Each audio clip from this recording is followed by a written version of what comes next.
ക്ഷേമ പെൻഷൻ ഗുണഭോക്താക്കൾക്ക് അറിയിപ്പെത്തി. ഈ മാസത്തെ പെൻഷൻ തുകയുടെ വിതരണം ആരംഭിക്കുകയാണ്. 3200 രൂപ വീതമാണ് 60 ലക്ഷം പേർക്ക് ലഭിക്കുക.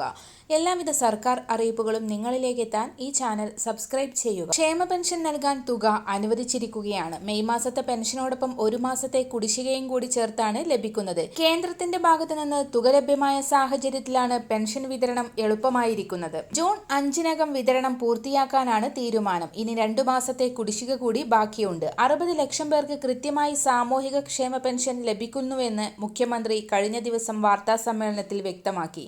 പണഞ്ഞെരുക്കം കാരണം കുടിശ്ശികയായ ക്ഷേമ പെൻഷൻ ഈ സാമ്പത്തിക വർഷവും അടുത്ത സാമ്പത്തിക വർഷവുമായി നൽകുമെന്ന് മുഖ്യമന്ത്രി പിണറായി വിജയൻ നിയമസഭയിൽ നേരത്തെ തന്നെ വ്യക്തമാക്കി. മസ്റ്ററിംഗ് പൂർത്തിയാക്കിയിട്ടുള്ള എല്ലാ പെൻഷൻ ഗുണഭോക്താക്കൾക്കും ഈ തുക കൃത്യമായി തന്നെ ബാങ്ക് അക്കൗണ്ടുകളിലേക്കും കൈകളിലേക്കും എത്തിച്ചേരും. ആദ്യം ബാങ്ക് അക്കൗണ്ട് നമ്പർ നൽകിയവർക്കാണ് തുക വിതരണം ആരംഭിക്കുക. അതിനുശേഷമായിരിക്കും കൈകളിലേക്കുള്ള വിതരണം ആരംഭിക്കുക. മറ്റൊരറിയിപ്പ്, കേരള ബാങ്കിൽ നിന്നും വിരമിച്ച ജീവനക്കാരുടെ പെൻഷൻ കേരള ബാങ്ക് ഏറ്റെടുക്കണമെന്ന് ബാങ്ക് റിട്ടയറീസ് ഫെഡറേഷൻ ജില്ലാ സമ്മേളനം ആവശ്യപ്പെട്ടു. മറ്റൊരറിയിപ്പ്, LDFന്റെ വാഗ്ദാനമായ വീട്ടമ്മമാർക്കുള്ള പെൻഷൻ പദ്ധതി സർക്കാർ കാലാവധി പൂർത്തിയാക്കുന്നതിന് മുമ്പ് നടപ്പാക്കുമെന്ന് LDF കൺവീനർ അറിയിച്ചു.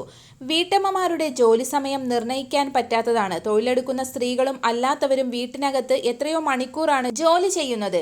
ഇവരിൽ മറ്റു പെൻഷനൊന്നും ലഭിക്കാത്തവർക്ക് പെൻഷൻ നൽകുമെന്നത് LDFന്റെ ചരിത്രപരമായ പ്രഖ്യാപനമാണെന്നും അദ്ദേഹം പറഞ്ഞു.